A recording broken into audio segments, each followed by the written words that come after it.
My original application for missions read in order of preference: 1 Ghana, 2 West Indies, 3 Ghana. So I tried to communicate to our superiors in Rome that I would really like to go to Ghana, but I got appointed to the West Indies, to this little diocese of St. John's, Basse-Terre.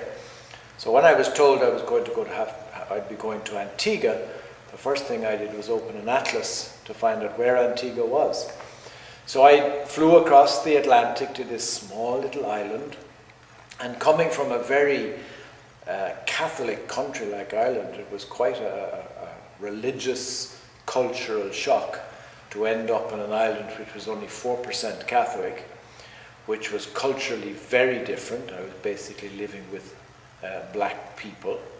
And my first assignment was an assistant to a parish in Antigua. I also spent some time on the smaller island of Montserrat, renowned now for its volcano, and I also spent 9 years as a pastor on the island of St. Kitts.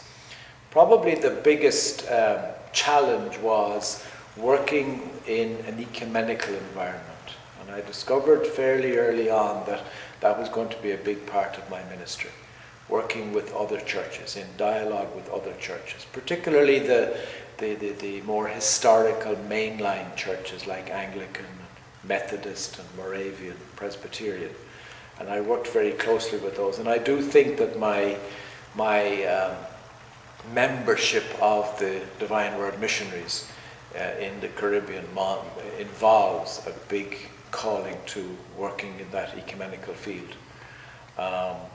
That was probably one of the biggest challenges I faced, coming from a very Catholic country to find myself a minority church and faced with this very, what I'll call, Protestant ethos, where worship was very different, where the approach to church going was very different. That was a big challenge to my own personal faith and to my Catholic faith.